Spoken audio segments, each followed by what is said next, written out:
Turma, vamos voltar à transmissão. Olá, senhores e senhoras. Mais uma vez, sejam bem-vindos ao ciclo de palestras ambientais em comemoração aos 5 anos da Inovar Ambiental.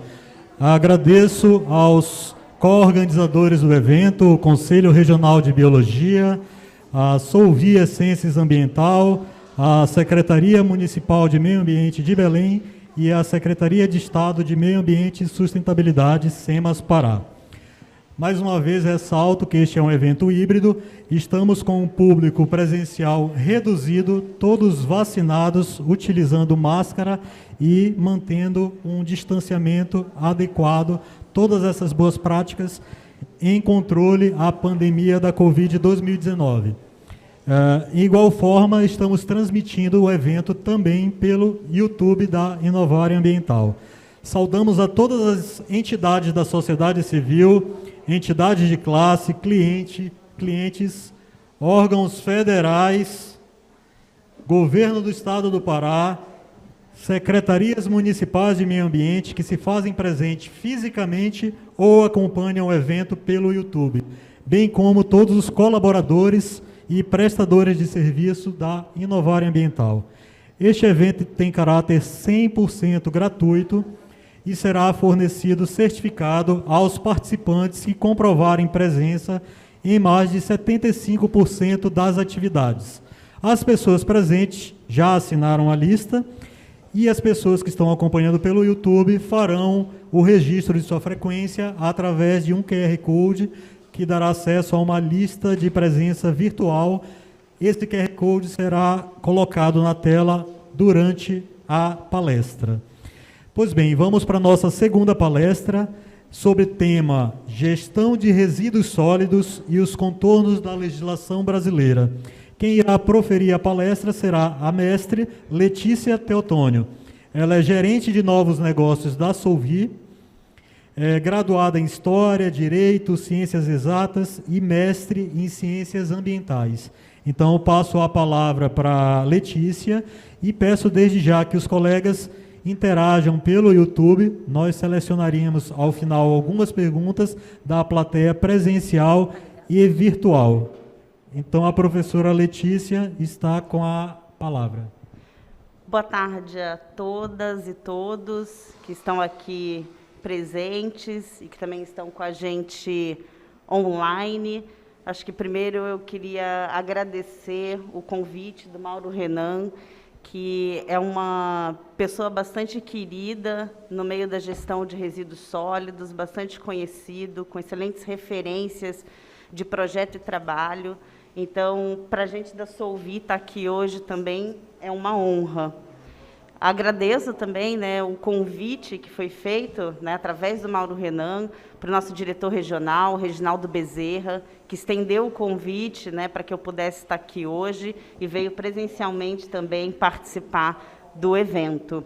E é muito difícil começar substituindo a professora Roberta Raiol, que deu um show aqui, falou super bem, me deu vários ganchos mega importantes. Te agradeço muito tuas palavras, por abrir para a gente o quão é importante e ampla a posição do biólogo. E não é muito diferente no setor de resíduos, uma coisa que a professora comentou, que é a questão da multidisciplinariedade. Já começa até pela minha própria formação, como o Mauro me apresentou. Eu sou formada em História, passei pela Engenharia, passei pelas Ciências Ambientais. Então, você vê que não é uma formação muito óbvia no sentido do currículo tradicional, mas é também um tipo de formação que leva a gente a ver que determinadas demandas, determinadas situações na sociedade, como a gestão de resíduos, elas não vão encontrar uma resposta única, congelada, em uma determinada caixinha, uma determinada disciplina. Hoje, quando a gente fala de uma gestão de resíduos moderna, uma gestão de resíduos até 4.0, para utilizar um termo mais associado à inovação, a gente percebe que os desafios que a gente encontra são de ordem técnica, de ordem econômica, de ordem cultural, de ordem social, de ordem ambiental. Então, para essas demandas multifacetadas, também é necessário resposta multifacetada. E aí está a importância também do biólogo dentro da construção dessas soluções para gestão de resíduos. Bem, a nossa agenda hoje, vou falar um pouquinho, né, sobre a Solvi, vou virar só um pouquinho para cá. Vou falar um pouco sobre a Solvi, quem somos nós, o que é a nossa empresa, o que a gente faz, o que a gente trabalha, como que o setor privado está vendo essas demandas, esses desafios colocados para a gestão de resíduos. A gente vai falar aí, entrando bem no nosso tema, mostrar a evolução normativa desse tema no Brasil e os contornos a partir disso. O que significa? Quando a gente tem uma provocação em termos de política pública, a abordagem, ela também possui parâmetros diferenciados. O que eu quero dizer com isso?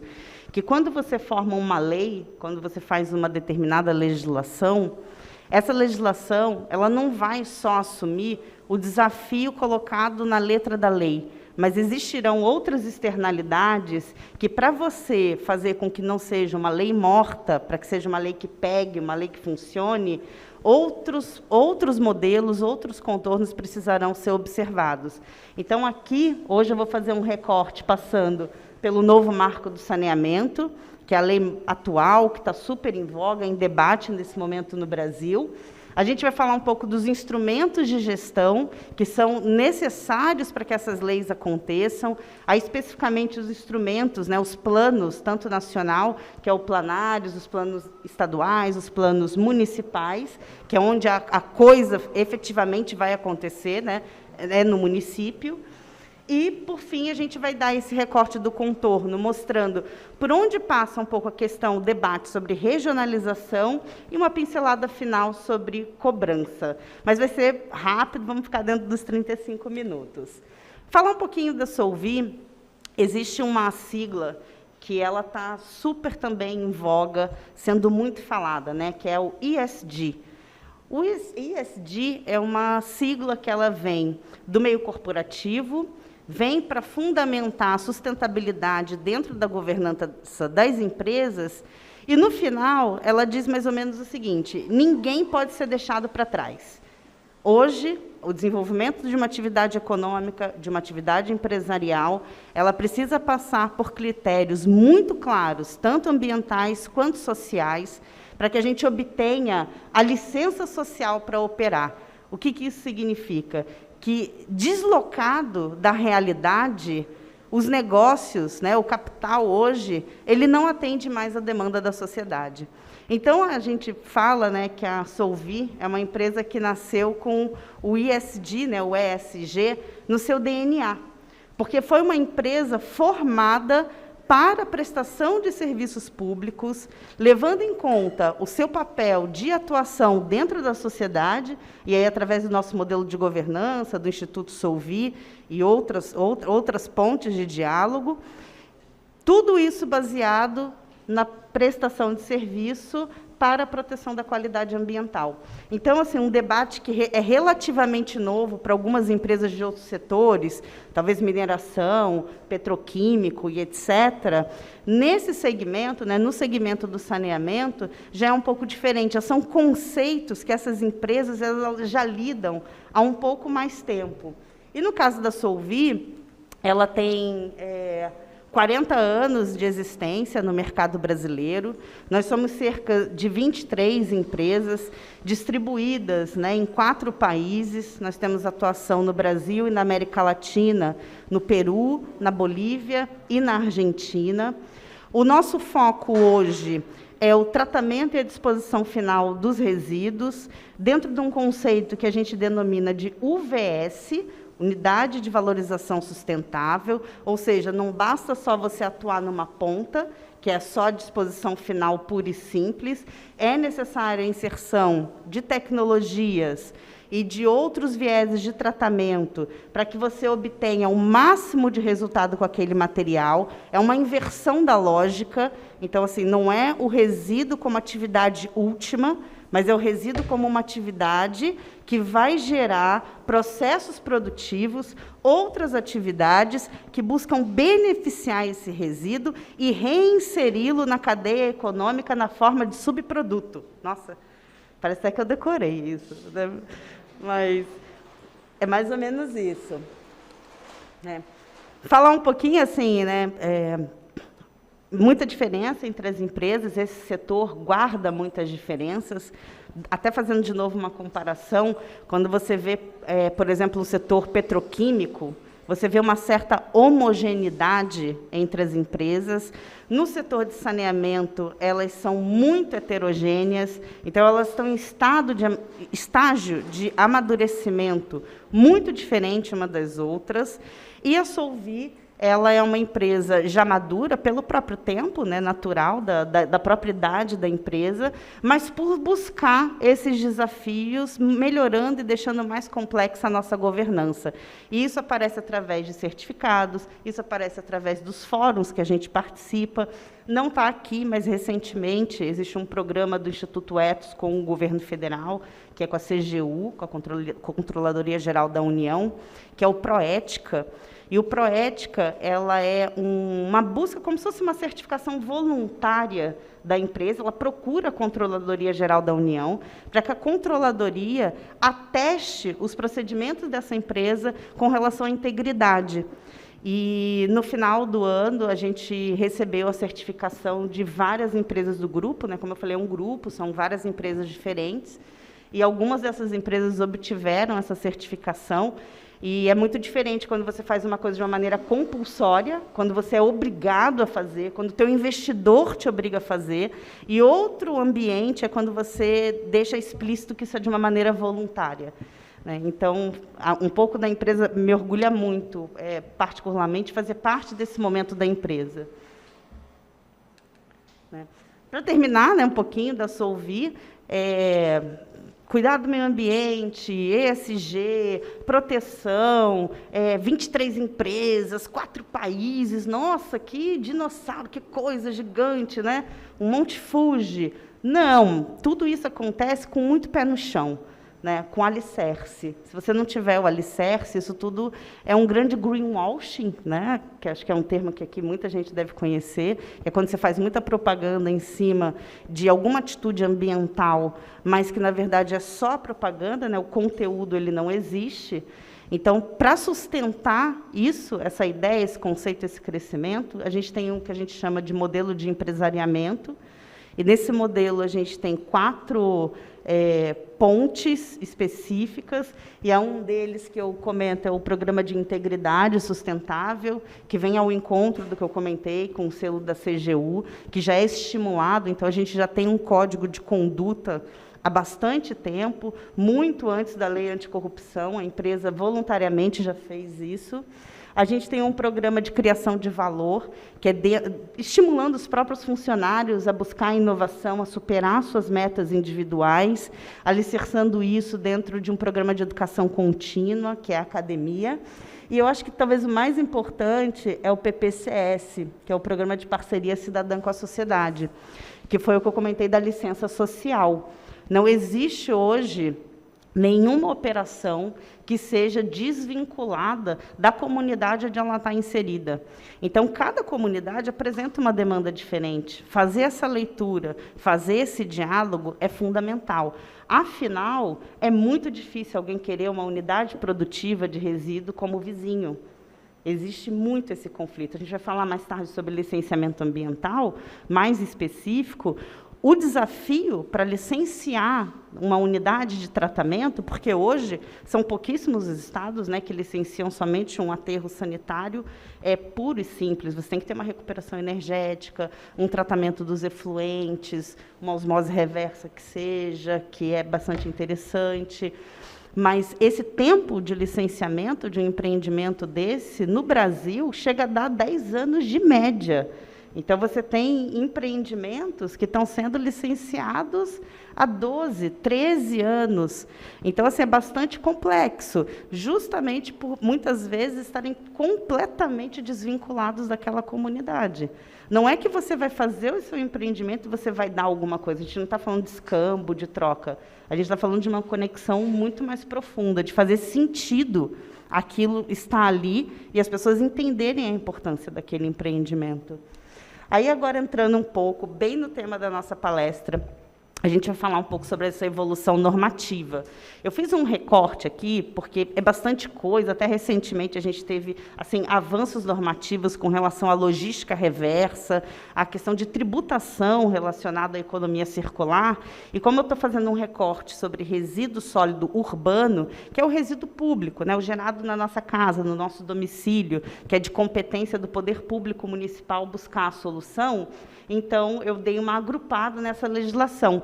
E a gente vê que a gente vai começar um pouco esse debate lá com o Código Florestal, lá em 65, e aí a gente vem, longos anos, né, o que é importante a gente ver, que a gente vem longos anos até que a gente tem um avanço muito grande, que é a Lei de Crimes Ambientais, de 98, que colocou, né, até essa questão como imprescritível, então, assim, dá uma outra dimensão para a questão do dano ambiental.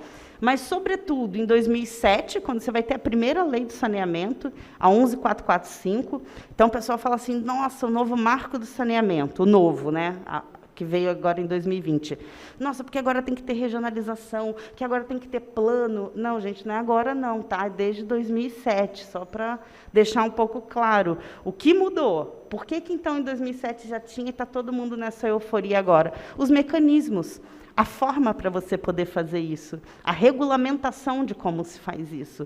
Mas isso não é uma novidade para quem está no setor. A obrigatoriedade, como eu comentei, dos planos de gestão e do conteúdo mínimo desse plano, né? Porque aí já entra num outro debate, porque plano de gestão, muita gente tem. Agora, um plano de gestão que tenha um conteúdo mínimo, segundo a 11445, aí já é um pouco mais difícil, né?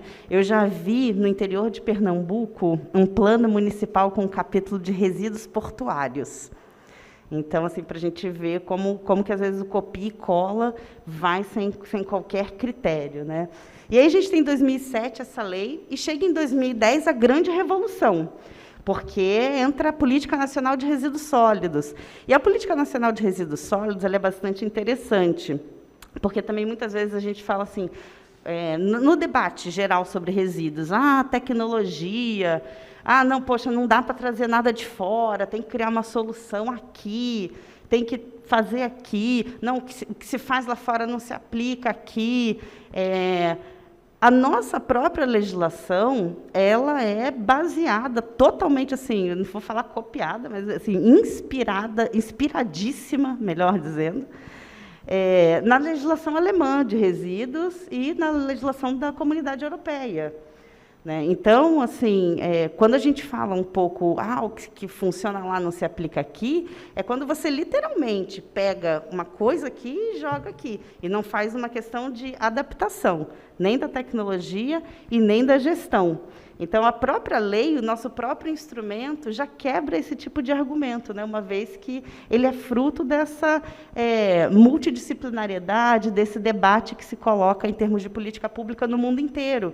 Porque não é só um pneu que é fabricado na China e que vem para cá, fazendo com que haja essa globalização. Em termos de legislação, a gente já tem também uma globalização. O nosso direito, né, um direito romano, também muito inspirado no direito alemão, traz esses debates para a gente. Então, assim, é muito interessante a gente observar o que está acontecendo do ponto de vista operacional nesses países, para que esse debate chegue dessa forma em termos de política pública. Que alguma coisa está acontecendo para se fazer uma lei que determina, por exemplo, metas de redução grandes, né, como o que houve na Europa, com relação ao aterramento de resíduos, à introdução de tecnologia. E tudo isso vira ali um grande aprendizado para a gente. Antes disso, em 2004, a gente também tem uma lei bastante importante, né? Na verdade, é um conjunto, né? O TIC-TECO. 95, Lei das Concessões. 2004, Lei da PPP. Concessão e PPP é uma coisa assim, né? Tipo tic-tac, Tom e Jerry, anda junto. Porque são instrumentos diferentes, mas, digamos assim, existe um grande bolsão, que é a concessão, e a PPP está dentro desse bolsão, né? Ali é que vai mudar depois, se ela é administrativa, patrocinada e etc.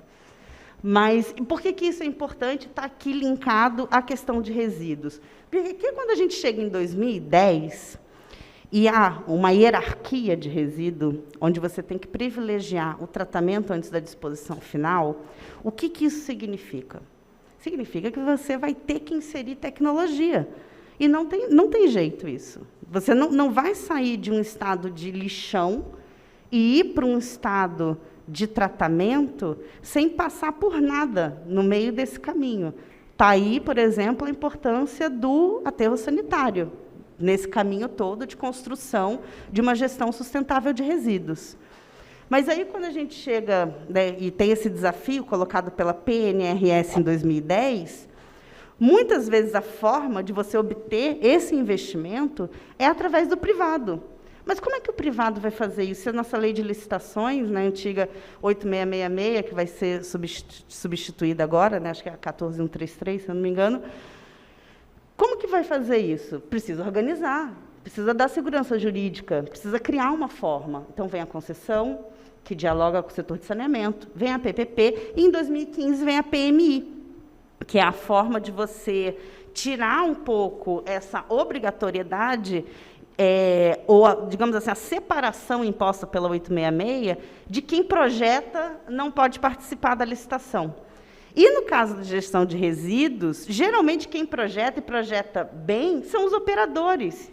Então, eles se viam, né, impedidos de projetar, o que criava uma nuvem cinza, porque, lógico que eles vão conversar com o poder público, mas com essa conversa sem uma clareza jurídica de como que ela funciona, e hoje, agora, até na nova lei, você vai ter que ver que tem a modalidade diálogo competitivo, que favorece, então, essa troca de informações entre público e privado dentro de regras claras, que é o que todo mundo quer. E aí você tem essa oportunidade, dentro da PMI, de buscar, então, esses estudos fora. A gente vai seguindo. Aí, vocês viram assim, a gente começou lá em 65, aí teve coisa em 80, teve algumas coisas no ano 2000, mas vai chegar aqui em 2020, assim, houve uma série de avanços nos últimos anos. A gente sabe que a política ambiental brasileira ela é criticada em vários setores. Vocês estão aqui no coração da Amazônia, eu acho que ninguém melhor para falar com mais propriedade sobre o que acontece do que vocês que estão aqui. Não obstante, na área de saneamento, temos avanços assim, muito grandes. E, entre eles, eu destaco, porque eu vou falar um pouquinho deles, que é o Planares. O Plano de Resíduos. Você tem uma lei de 2000... Olha só, olha que interessante essa construção. Você tem uma lei de 2007, a primeira lei de saneamento, que te obriga a fazer um plano. Obriga todo mundo a fazer o plano. E aí, depois, você tem uma lei de 2010 que reforça essa obrigatoriedade, que é a Política Nacional de Resíduos. Só que o plano federal mesmo vai aparecer em 2020. Como cobrar de um município, de um estado, que ele faça, né, que ele construa o seu planejamento, se ele não tem nem aonde ele se espelhar? Aí, sabe o que aconteceu com isso? Metas inexequíveis para tudo quanto é lado. O pessoal vê lá, tem que ter meta? Põe aí, daqui a 10 anos, 50%. Daqui a 15 anos, 65%. Chutado, sem entender o que isso significa, inclusive para o bolso do cidadão. Porque o que a gente vai ver agora, né, com o novo marco do saneamento, é essa questão da cobrança pelo serviço público, o que vai acontecer. Em algum momento, nós vamos pagar por isso, né? Seja na forma de taxa, tarifa, ou seja na forma que aconteceu em Petrópolis, mas que vai haver uma forma disso ser cobrado, né, digamos assim, isso vai acontecer, porque é insustentável o que vem acontecendo até hoje. Bem, vou correr aqui um pouquinho. Aí, chegamos nesse novo contorno. O que a gente tem na mesa hoje, né? Então, a gente tem na mesa para trabalhar a lei de saneamento, que não cai. A lei, a 11.445 está aí, não está revogada. Ela segue. A gente tem a Política Nacional de Resíduos Sólidos e a gente tem o novo marco do saneamento. Cada um trazendo um elementozinho, ó, plano de gestão, regionalização, hierarquia, responsabilidade, logística, inclusão social, fim dos lixões, cobrança, universalização, regulação. Cada um vem trazendo um pedacinho do bolo, para a gente ver que isso é uma colcha de retalho, é uma construção que está acontecendo, uma legislação está somando a outra para a gente conseguir construir esse ambiente. E o que vai acontecer no município? A repercussão ali, porque, como eu comentei, a competência, no final do dia, quem vai gerir isso é o município. Então, assim, o município ele precisa fazer o seu planejamento, o plano de resíduos, ele precisa definir sua rota tecnológica, como ele vai fazer para chegar lá, ele precisa definir a cobrança do usuário e ele precisa estruturar um sistema. Como é que ele vai fazer isso? Ele vai lançar uma concorrência pública? Ele vai fazer uma PMI? Ele vai fazer uma PPP? O que ele vai fazer? Então, assim, o desafio para o município é muito grande, colocado por esses contornos legislativos que a gente tem. E aí eu até me atravessei um pouco falando da hierarquia, né? A Política Nacional de Resíduos, ela traz esse desafio muito grande e bonito também, de você hierarquizar e dizer assim, olha, essa situação aqui não é a ideal, mas existe um caminho. E dentro disso, que é muito importante comentar, é que a gente tem um caminho de construção, né, de tratamento, de metas, de política pública.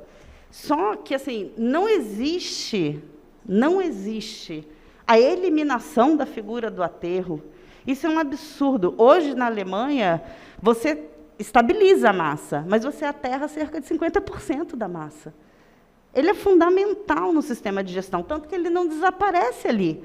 Ele não é mais assim, a prioridade. A gente não vai fazer só um aterro, como comentei. A gente tem que ter outros sistemas, você tem que reaproveitar essa energia, você tem que utilizar essas frações recicláveis, você tem que, talvez, aproveitar essa fração orgânica, mas não pura e simplesmente demonizar e oferecer e passar a visão para a população de que existe um raio-x desintegrador de resíduos, que é muito mais barato do que se está fazendo hoje e que vai acabar com todos os problemas.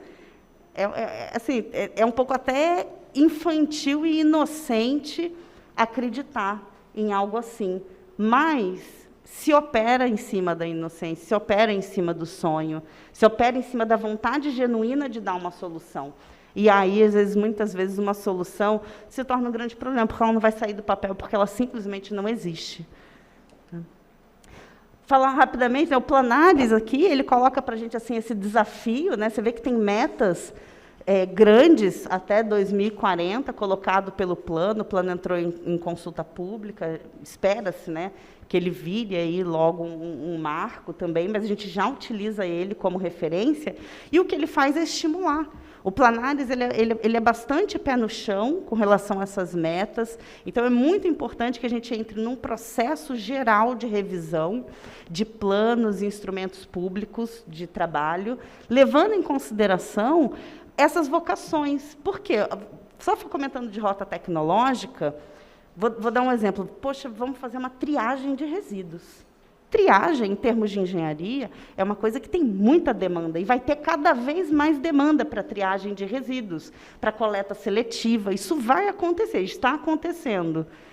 Só que aí vamos falar que eu preciso de um separador óptico, porque não é também prudente você colocar pessoas envolvidas com esse resíduo de origem mista.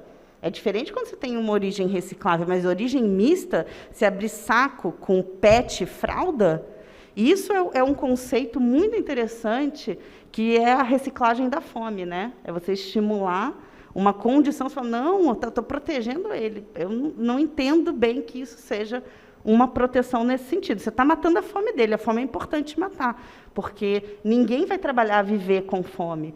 Mas eu não entendo que seja dessa forma que a gente vai avançar, por exemplo, para a proteção climática, para emprego e renda e trabalho decente, que é um conceito da Organização Internacional do Trabalho. Importante falar, inclusão social não é opção na lei brasileira. Não existe PPP e concessão que não tenha que tratar esse tema, que conversar com os catadores e com os cooperados, que merecem total respeito da população, dos prestadores e do poder público. E aí o que a gente vê é essas demandas todas, tudo junto. E aí eu volto no que a professora comentou. Multiabordagem. Não existe, não é um biólogo, não é um engenheiro, não é um educador sozinho que vai buscar a construção. O sistema, ele está muito complexo. A lei colocou uma demanda complexa para a gente resolver. Dando um exemplo só de orgânico, deixar aqui, essa seria, né, o exemplo da gestão que se coloca, tanto no marco quanto na Política Nacional de Resíduos Sólidos, onde você tem o pré-tratamento, aproveitamento ali das frações orgânicas antes da disposição final, e também ali combinado com esse aproveitamento energético das frações. O novo marco do saneamento, ele traz 4 pontos bem legais para a área de resíduos, assim, para dar uma resumida geral. Vamos lá. Primeiro, sustentabilidade econômica, que a gente já conhecia muitas cidades no modelo da cobrança de água, né, da tarifa de água e esgoto, mas não conhecia isso para resíduo. São Paulo, por exemplo, a maior cidade da América Latina, não paga nada. A gente não paga taxa e nem tarifa. E, na época, ainda fizeram um apelido, né, com a prefeita, que instituiu, sabiamente, naquela época, a taxa, né, Martaxa, ficou um apelido político dela, por fazer a coisa certa. E hoje está esse debate muito grande na cidade de São Paulo. Como que vai fazer para arcar com o maior custo que se tem? Acho que um dos maiores dentro do poder público, que é a gestão de resíduos. Então, primeiro é isso, convencer os vereadores, a população, de que esse é o caminho. E como, né? A gente tão sufocado, pandemia, negócios fechados, Ômicron, B1, B2, Delta, e a economia da forma como está, assim, e aí mais uma tarifa. É muito difícil essa construção, mas ela é necessária. Ela é necessária porque a gente precisa custear o sistema. E chegou a hora, né? A questão da modelagem de delegação, porque antes uma empresa pública, ela poderia fazer um contrato de programa e, sem licitação, assumir determinados serviços do próprio poder público. Só que essas empresas têm investidores, que são privados, e eles não precisavam passar pelas regras da licitação. Então, o marco deixou isso bem claro. Isso aqui pegou mais no setor de água e esgoto, mas, para resíduo, deu uma tranquilidade, a segurança jurídica muito grande, saber que todo mundo vai participar da mesma regra para a construção de contrato público. Depois, a gente tem um incentivo às soluções regionalizadas, que são os aterros regionais, né, os aterros 4.0, que não é feito só para uma cidade, mas feito para mais cidades, você centraliza o impacto. E eu vou mostrar aqui rapidamente, porque nosso tempo está bem curtinho, mas já há um estudo do Ministério do Desenvolvimento Regional com relação a custo, mostrando em várias escalas o que acontece quando você regionaliza a prestação, em termos de coleta e de aterro sanitário, para ver se vale a pena um ou outro, né? E, por fim, a questão da regulação, porque a gente tem um jogo super complexo, a gente tem time para tudo quanto é lado. Quem é o árbitro? Quem que é a nossa CBF? A nossa CBF aí é a ANA agora, que vem com as normas de regulamentação para dizer como que a gente vai fazer aí passo a passo para construir esse cenário. Aí, os 2 últimos exemplos, regionalização. O único recado aqui nesse slide, o que é importante diferir, né? Água e esgoto, a regionalização é em cima da bacia hidrográfica. Ele precisa da água lá jorrando e ele precisa jogar depois esse tratamento de esgoto em algum lugar. Então, é fundamental ele fazer esse mapeamento. No caso de resíduos, não funciona assim. Então, não tem como a ANA sobrepor a lógica de água e esgoto para a área de resíduo, porque a gente é basicamente logística, transporte, muitas vezes. Então, assim, quando a gente fala de resíduo, a gente está falando também de distância rodoviária. Quando você fala para juntar, ou hidroviária, né, como é o caso da região, mas para você poder juntar e ganhar escala, porque o objetivo da regionalização é você ter escala para poder investir em tecnologia.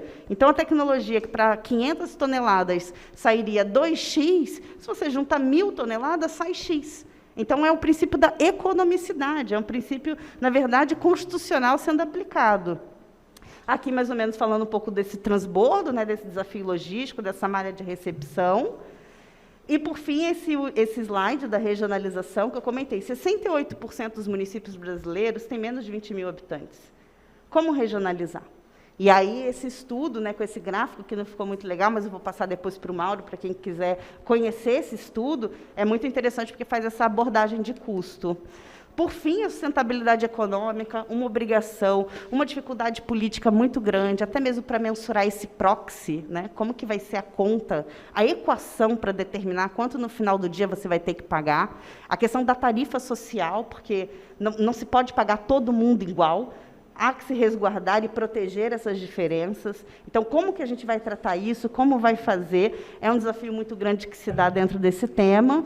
E, por fim, né, realmente, considerações finais, é comentar assim, que não existe, né, reforçando a ideia já do início da palestra, não existe uma solução única, não existe solução engessada, não existe a gente depreciar também coisas de outros países, outras regiões, porque se constrói a solução é com um diálogo. E o diálogo e a ciência, no caso da gestão de resíduos, são 3 eixos. É a qualidade na prestação do serviço, que é o que todo mundo quer, que é a coleta na sua porta, que a questão climática também é equalizada, com modicidade tarifária, ninguém quer pagar R$1 milhão para tudo isso acontecer, então você tem que fazer essa equação, o que dá para se pagar.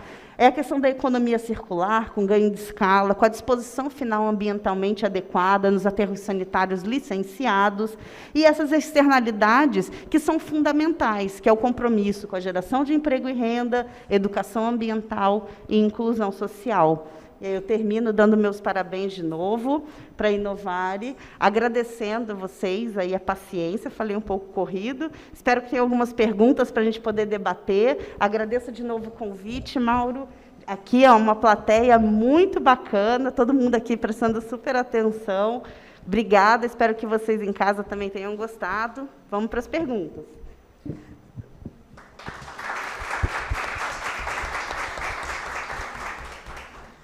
É isso aí, Letícia, obrigado. Obrigado por ter corrido um pouquinho, que era para a gente deixar uns 20 minutos para a gente poder fazer pergunta. A gente sabe que aqui na região metropolitana de Belém a gente tem muitos desafios na área dos resíduos sólidos, né? A gente já está engatinhando no tema, apesar de ter já alguns equipamentos públicos, privados atuando no setor.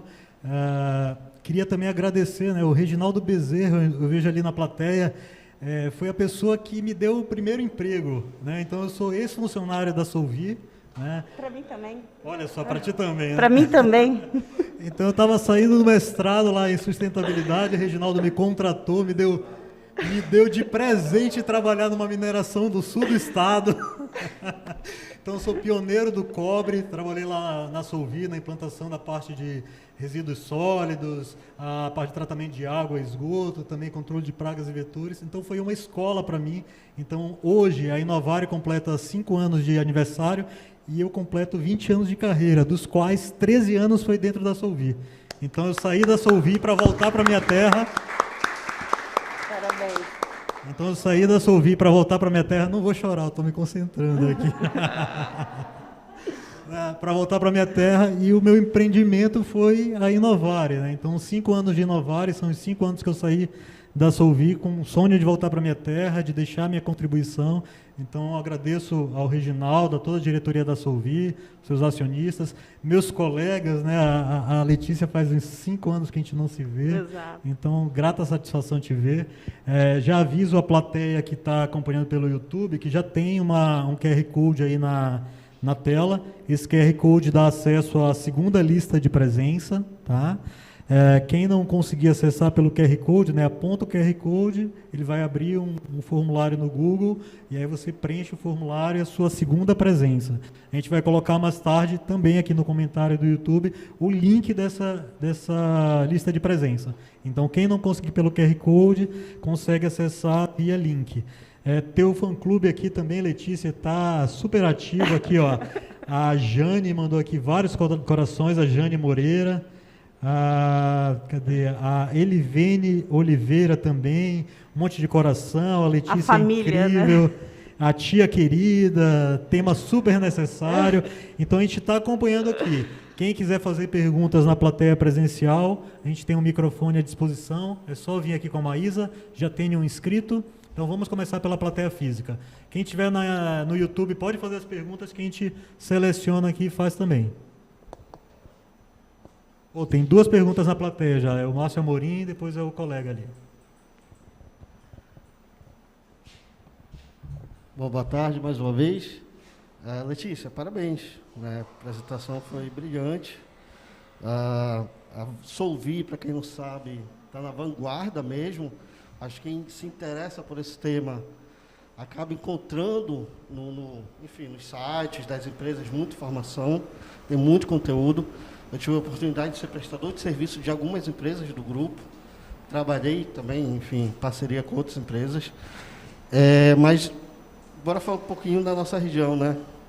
A gente vive o que eu chamo de uma crise dos resíduos sólidos em Belém, e vou estender isso para a região metropolitana. Da minha opinião, como servidor público municipal, servidor do meio ambiente, é de que isso se resolva de forma integrada entre os municípios, ou seja, se não tiver uma legislação superior envolvendo ali a gestão integrada da região metropolitana, a gente vai dar passos muito curtos para a solução de problemas grandes, né? Então, fora a questão econômica, fora a questão logística, que muitas das vezes não é interessante, né, para várias empresas vir buscar determinados resíduos ou materiais resultantes de tratamento e levarem para outros centros do país, né? Então, essa questão logística, a questão econômica, ela pesa muito para a nossa região, né? A questão do município ainda cobrar a taxa do serviço de limpeza pública no IPTU é um problema, na minha opinião, tá, gente? Isso é a minha opinião. É um problema, acho que isso já deveria ser um pouco mais moderno, e existem modelos aplicados no país, fora do país, inclusive nas contas de energia elétrica, na água, enfim. Obviamente que não estou sugerindo isso, mas é uma possibilidade para se discutir, né? Eu queria que você falasse sobre essa questão de possíveis soluções, eu sei que é muito, né, mas para as regiões metropolitanas, como no caso de Belém, né? Existem outras regiões metropolitanas do país que passam por esses mesmos problemas, talvez não tão latentes quanto aqui na nossa região, né? Então, queria realmente ouvi-la sobre essa questão de possíveis soluções para a região metropolitana. Obrigado. Agradeço a sua pergunta, desafiadora um pouquinho, e provocativa, que eu acho que é o caminho, é o que tem que ser. Eu acho que uma coisa que você super comentou aqui agora, quando estava construindo a pergunta, era uma coisa que eu queria ter abordado um pouquinho na palestra, que é a questão da vocação, a vocação econômica. Então, o que isso significa? É claro que na região metropolitana, por ter um contingente maior de habitantes, você naturalmente já tem mais geração de resíduos e você consegue ali obter a tal escala. Mas quando a gente fala hoje da construção desse sistema, de acordo com aquele quadro de gestão da política nacional e do novo marco, a gente não pensa só no input, né, nesse recebimento dessa massa. A gente tem que pensar no output, né, de como que eu vou distribuir essa massa depois que eu aplicar o tratamento. E que tratamento aplicar? Aí, geralmente, o que se tem feito? Você faz um estudo chamado estudo gravimétrico, granulométrico. Alguns muito bons existem no Brasil, alguns publicados, que chegam até a análise físico-química do resíduo. E, com isso, consegue, com maior acuidade técnica, estabelecer a rota tecnológica. Mas o que está ausente, e que chama muita atenção na região metropolitana, é quando você vai ter um custo altíssimo para inserir uma determinada tecnologia, uma determinada solução, mas sem pensar no escoamento desse material. Então, o que significa? Se a minha fábrica de reaproveitamento de vidro fica a 5.000 quilômetros de onde eu estou, por que eu vou inserir uma recuperação de vidro que vai ser um prejuízo tremendo? Porque você não pode aterrar. Eu concordo, eu tenho que reduzir, eu tenho metas para reduzir. Por isso que eu comentei, não dá para reduzir assim tudo, 100%. Você tem que ir escalonado. E o que falta nesses instrumentos públicos, especificamente os planos de gestão e esses das zonas metropolitanas, que é onde a gente tem maior possibilidade de fazê-lo, é justamente a análise do mercado de subproduto. Quem recebe papelão? Quem recebe composto? Quem vai receber energia? Quem vai receber o plástico?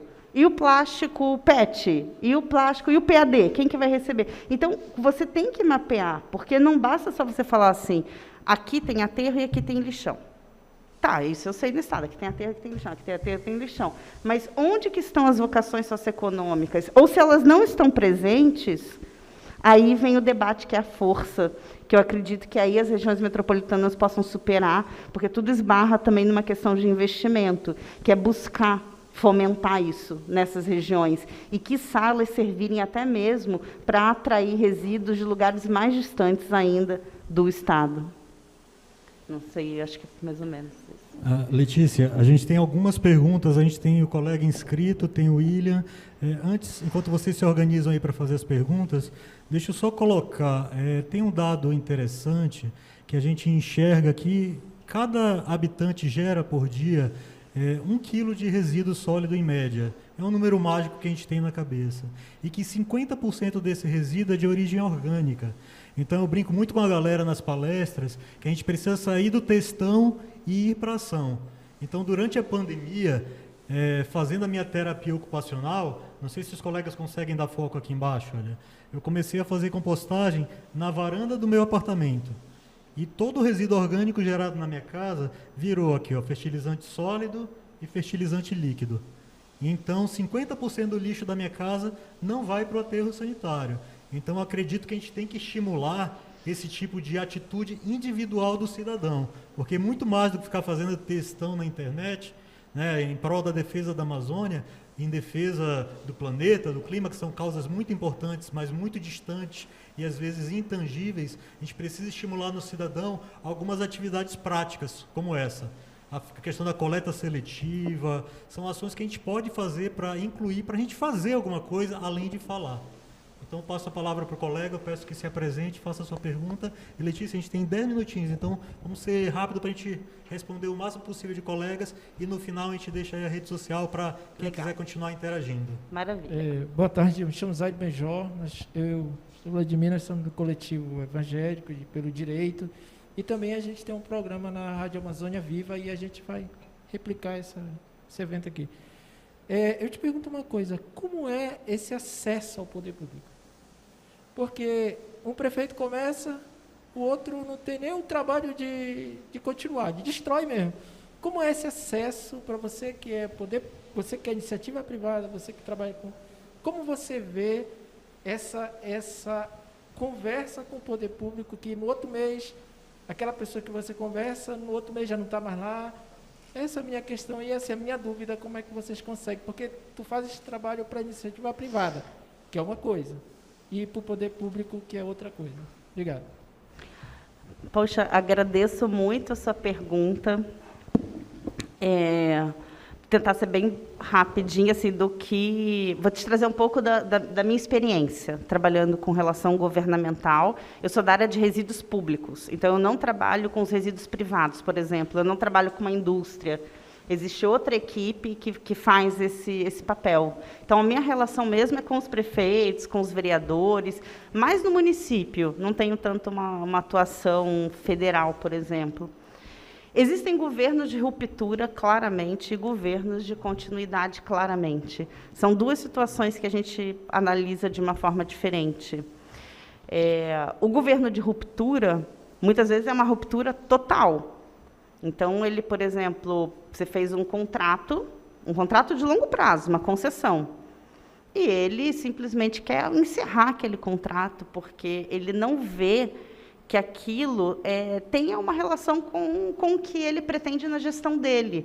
Às vezes, pode ser uma coisa assim, mais emocional, como acontece em alguns casos. Mas, geralmente, não é nem tão emocional, mas como o recurso é muito pouco, ele tem uma determinada bandeira. Então, se a bandeira dele é a saúde, por exemplo, ele vai ali envidar esforços para aquilo, deixando todo o resto de lado. Essa é uma das maiores dificuldades. E como que a gente faz?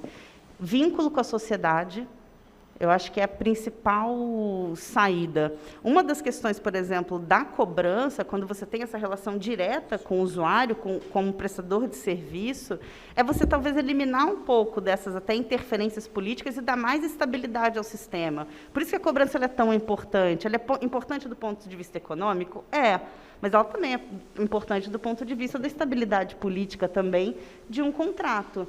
Então, é bastante difícil. Os governos de continuidade, o próprio nome já diz, é um pouco mais facilitado, porque ele, pelo menos, te escuta.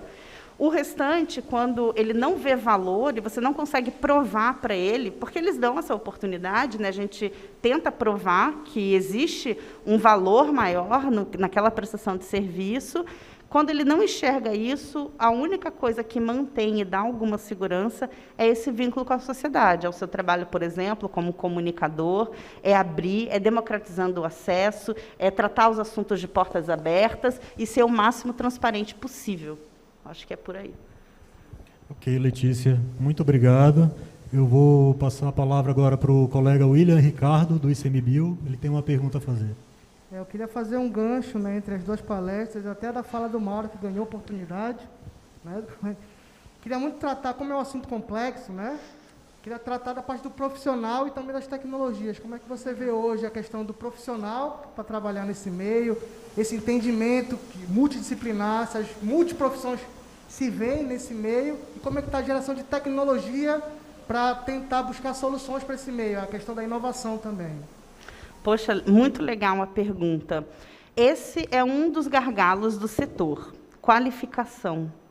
A gente tem assim, muita gente que entende realmente um pouquinho de tudo, a gente tem que ali tentar organizar. Quando se fala um pouco de tecnologia, ainda é bastante difícil o debate. Existe um programa do governo federal com o governo alemão, que buscou, inclusive, se não me engano, a Federal do Pará participa também desse programa, dentro de uma rede de universidades que estão buscando criar materiais e cursos para capacitar tanto gestores públicos, quanto gestores privados e população em geral. Mas isso, assim, acho que é o principal gargalo. E aí, onde que isso vai aparecer? Nas definições de rota tecnológica. Porque, muitas vezes, as adaptações, até quando elas são feitas, é legal esse termo, tropicalização. Eu gosto desse termo. Quando você pega alguma coisa de fora, você vai passar pelo trópico e você tem que tropicalizar literalmente ele para poder, talvez, ter alguma chance de sucesso. Muitas vezes, a gente não tem esses profissionais. Então, quando começou a contratação de tecnologia no setor de resíduos, começa em 2010, com a política nacional. Você vê as primeiras concessões e PPPs assim, que explodem com relação à tecnologia, surgem ali depois de 2010. Se eu não me engano, hoje, acho que só tem uma em operação de todos esses contratos, porque foram tecnologias muito complexas e, justamente, a adaptação delas, os profissionais brasileiros tiveram muita dificuldade. Parabéns pelo seu trabalho no Instituto Chico Mendes. Ok, Letícia, obrigado. Tem uma pergunta aqui da audiência, eu vou passar, antes de passar a palavra para o pastor Vladimir. Só que a gente está em cima da linha, então pergunta e resposta rápida, tá, gente? A Valesca Queiroz pergunta: quais e de que forma as propostas são inseridas no planejamento de resíduos sólidos, como elas contemplam os catadores de materiais recicláveis, já que a maioria das cooperativas não tem investimentos do governo? Tá, eu tenho essa pergunta da Valesca. Tem uma outra aqui do José Carlos Santos. A gente vai fazer o seguinte, a gente vai responder a Valesca, depois o pastor Vladimir vai fazer uma pergunta, e o José Carlos, a Letícia vai responder diretamente no chat, aqui ao encerramento da palestra. Tá bom, gente? Sobre a inserção, né, dos catadores e dos cooperados, na Política Nacional de Resíduos Sólidos, é uma obrigação. Vou falar um pouco da prática dos contratos de PPP e concessão. É muito difícil fazer um contrato de PPP e concessão, muito difícil fazer uma PMI. É um insucesso muito grande. Então, digamos assim, de 20 iniciativas que você tem no Brasil, uma se materializa em contrato. Aí pergunto, o que acontece para esses projetos literalmente derreterem? Um dos principais pontos é a não atenção à questão dos catadores, porque, pela lei, eles precisam participar do sistema público de gestão. Aí, como vai fazer isso? É a identificação da demanda. E da demanda, das oportunidades também. Porque você pode, em determinados locais, trabalhar com os catadores e os cooperados na área da coleta. Em outros locais, como São Paulo, por exemplo, que há um contrato de concessão, onde eles são incluídos no contrato de concessão, eles administram a comercialização e parte da triagem das centrais mecanizadas de triagem. Então, todo o subproduto, todo o material que vem dessas centrais, né, que são 2 em São Paulo, mecanizadas, com uma super tecnologia, bem high-tech, muito interessante, é passado para os cooperados. Então, essa é uma forma que encontrou. Existem outras formas. Existe uma cooperativa em Paulínia, que se chama Cooperlínia. Nem sei se é esse José Carlos que me fez a pergunta, vou verificar que se foi o presidente da Cooperlínia. É uma cooperativa muito interessante, e eles já estão, assim, num grau de sofisticação, digamos assim, que eles estariam habilitados, digamos, se tivesse uma PPP em Paulínia, a trabalhar com coisas mais complexas dentro do sistema. Então, o que a gente precisa mesmo realmente é investimento. E uma coisa que eu comento, né, não dá para uma pessoa nunca ter usado um talher na vida, e aí um dia você põe ela numa mesa com 5 talheres, ela não vai bem, aí você fala lá, tá vendo? Ó, eu botei o talher, ela não pegou porque ela não quis. E não é bem assim, eu não acredito nisso. Eu acredito que há uma etapa de desenvolvimento humano muito grande.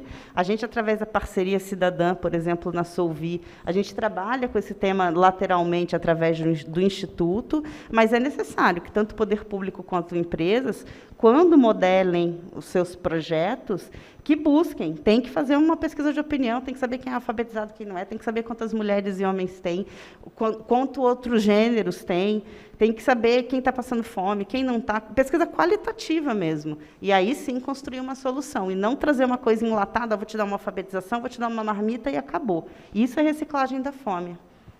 Ok, Letícia, obrigado. Gente, para encerrar, tá, a última pergunta, quem tiver responder aqui, o pastor Vladimir, da Rádio Amazônia Viva, vai fazer a pergunta. A Letícia vai responder para encerrar. Lembrando, o QR Code para preencher a lista de presença está na tela. À vontade, pastor Vladimir. Agradecer o convite da Inovare, parabéns ao Mauro, né, que conheci há pouco tempo, esteve lá no nosso programa, que foi muito proveitoso. Eu também sou servidor público. Eu trabalho na Secretaria Municipal de Saneamento. Eu queria saber o seguinte, enquanto a gestão de resíduos e do contorno da legislação, como fazer para aplicar penalidades em contratos existentes da Prefeitura em relação ao não cumprimento de contratos emergenciais que foram feitos na limpeza pública. Nós temos visto os trabalhadores com roupa rasgada trabalhando, botas furadas, sofrendo assédios. Então, a gente queria saber como atuar nesse sentido, já que se cobra tanto da gente como cidadão impostos e taxas a serem cobrados, e o mínimo que a gente quer, e estou falando não como servidor, tá? Estou falando como cidadão, é que sejam aplicados essas taxas que nós pagamos no bom atendimento à população. Porque a gente sabe que as coletas elas não são regulares, tá? E o que a gente vê muito, como vocês falaram dessa multidisciplinaridade que ser importante, é que cada prefeito ou cada prefeitura que assume poder, nós temos a dificuldade da indicação política, que acaba atrapalhando todo o processo. Pastor, obrigada pela pergunta. Eu fico triste em saber que isso acontece, porque a segurança do trabalhador é o principal ponto. Não existe colocar um trabalhador em risco. Isso tinha que ser inadmissível. O mínimo, uma bota, que não vai, inclusive, não é só a bota, não, é uma bota que não vai estourar o pé dele inteiro, quando ele for fazer o exercício extenuante que é correr atrás de um caminhão. Isso é uma mazela, isso é um horror, isso tinha que ser realmente extirpado. Do ponto de vista jurídico, assim, vou comentar de uma forma mais generalista, porque o que reza a relação é o contrato, né, teria que ver o contrato, mas a gente tem a figura do Ministério Público do Trabalho, que é o grande órgão de fiscalização dessas relações. Quando eu comentei dos editais de licitação que não vão para frente, geralmente a intervenção do Ministério Público do Trabalho, envolvendo os catadores e cooperados. Então, é uma situação quase dramática que você narrou e que não deveria acontecer, porque como é que a gente fala de tecnologia, que é a mesma coisa, como é que a gente fala de tratamento, energia, quando você tem uma pessoa com uniforme rasgado, sem a luva adequada, rasgando a mão em vidro e etc. São as contradições do Brasil. Infelizmente,